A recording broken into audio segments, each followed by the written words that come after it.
This is Thinking Out Loud with Dr. Joe Currier, Episode 10, The Expert, the Manager, and the Leader, Part 3.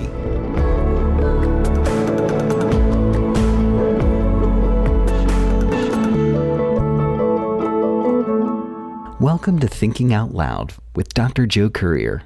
My name's Andrew J. Mason, and this is the show where we hit the pause button on life, head to the locker room for some life-changing halftime inspiration, and then zoom back in and grab the tactics direct from Dr. Joe's playbook to pull it all together when we're on the field. Today, we wrap up the massive teaching on bringing out the best in experts, managers, and leaders. And you'll love this because Dr. Joe hones in on managers and leaders and provides key distinctions of what they both look, sound, and feel like when they're being successful, provided to us in memorable comparisons.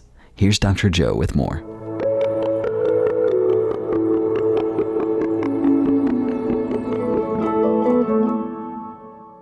It has been said that there are two sides to every story.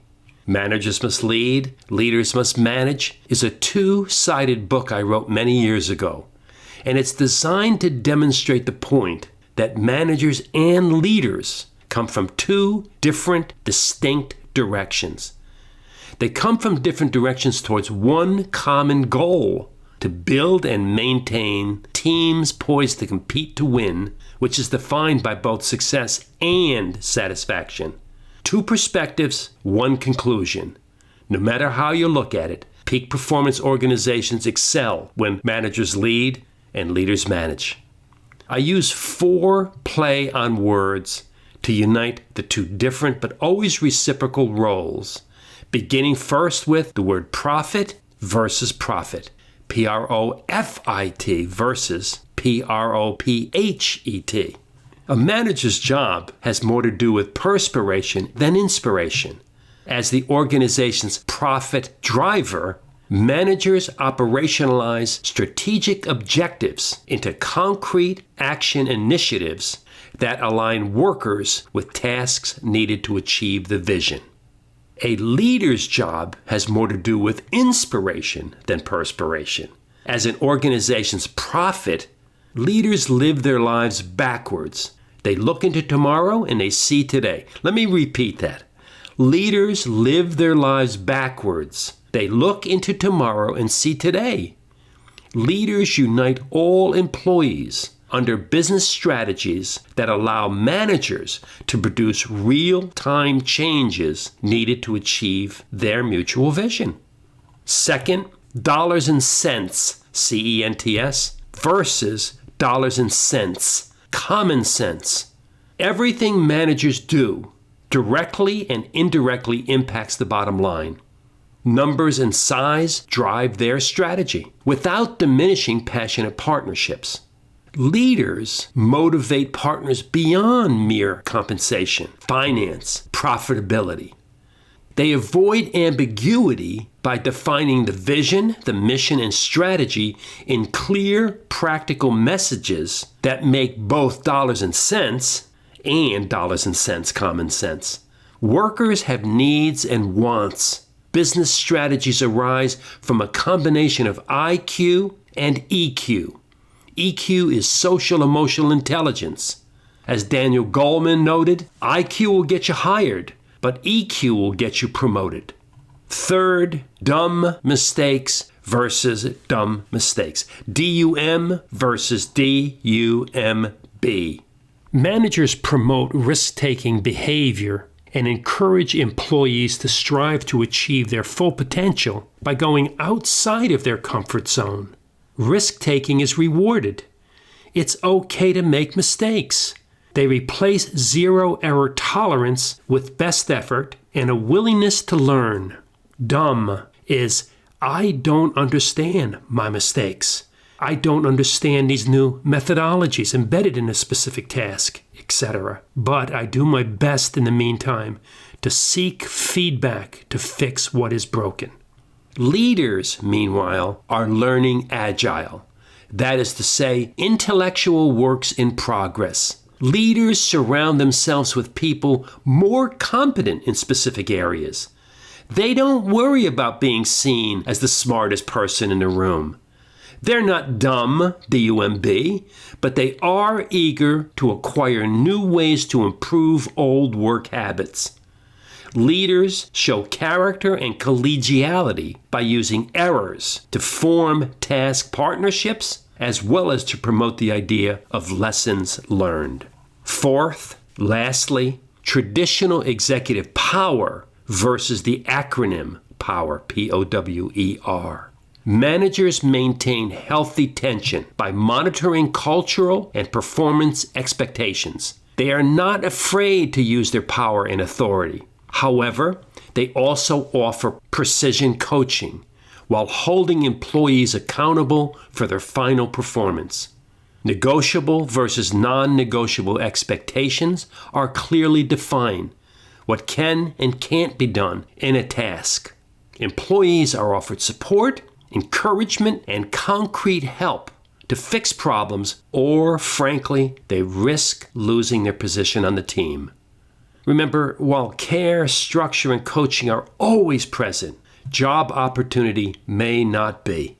It is a dangerous management error to allow loyal underachievers to remain in their position. It can kill the mission and frankly can put us out of business.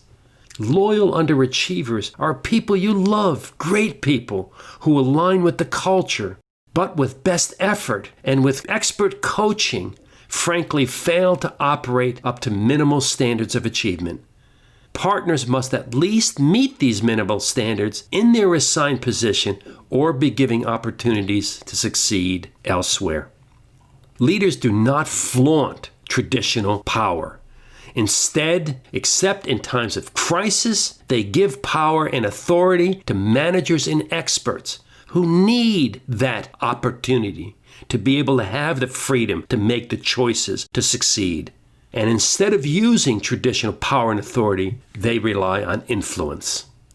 Managers and leaders hold different reciprocal parts of the success satisfaction puzzle. Their job is to synergize their roles and get out of the way of people who can rock in their roles, which is what I am about to do. Get out of your way as you continue climbing the career ladder. 3 vital roles, right hat, right voice, each with the ability to create power, passion, ownership, wellness, excellence, and relationships. Thank you, and blessings on your way.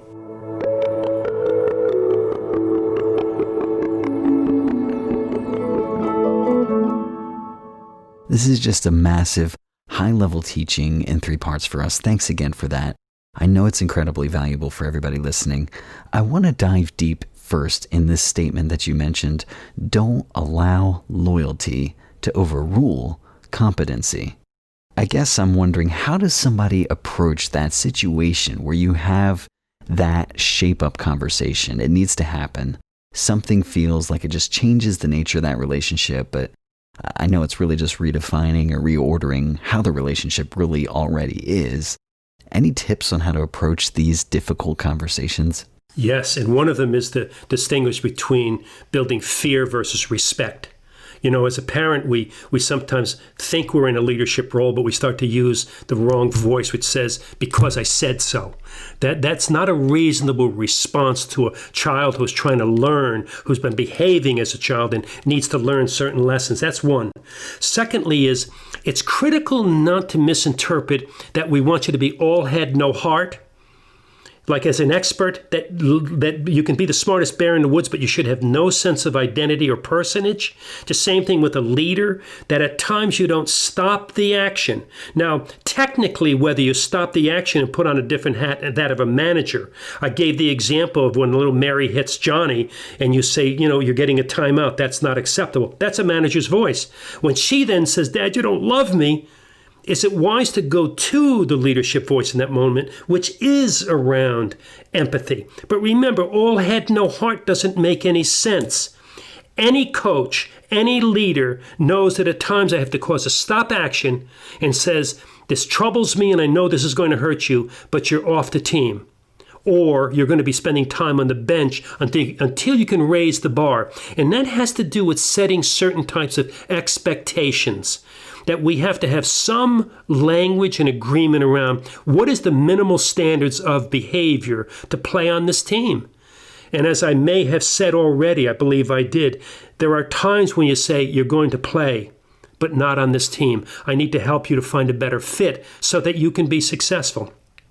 Because we can't undermine the mission and the health of the organization, because it supports us like a biodome. It's the oxygen that surrounds us when I can come to work and therefore gain all of these wonderful things from the job. But I don't become all heart but no head. That does not make sense. I can just hear our audience saying, Dr. Joe, I recognize myself here. There are key conversations that I, as a manager, have been avoiding, and probably to the detriment of our organization. So what would you say to that person who's just been avoiding that conflict? Is it too late? Or rip the Band-Aid off and go for it? No, I don't know about ripping Band-Aids off. I think the reality is, first is to look at what we call the pronoun usage. I, you, we.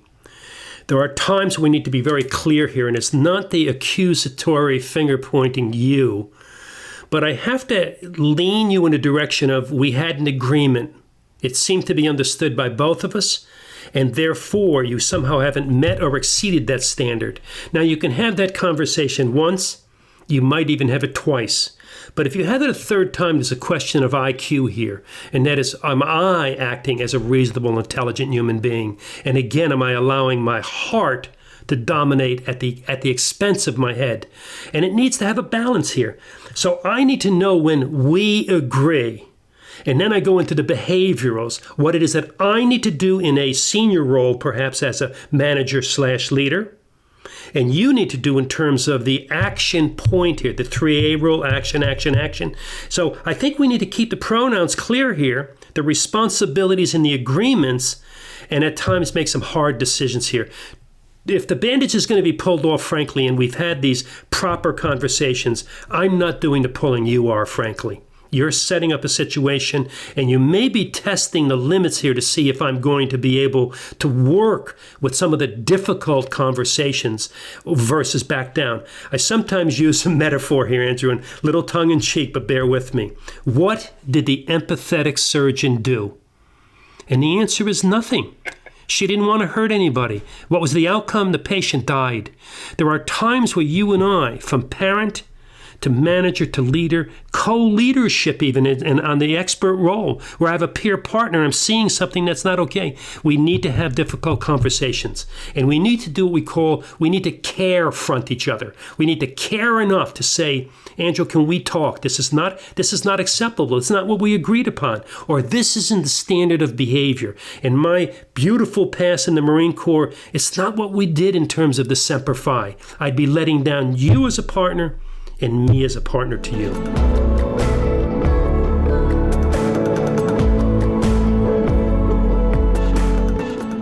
Incredibly valuable insight. And just to remind our audience, that book that Dr. Joe mentioned, where you can get even more from the conversation, is called Managers Must Lead and Leaders Must Manage. It's called Managers Must Lead and Leaders Must Manage. You can find that on Amazon. Thank you so much again for listening. My name's Andrew J. Mason, and this was Thinking Out Loud with Dr. Joe Currier. Leadership transformation, growth acceleration.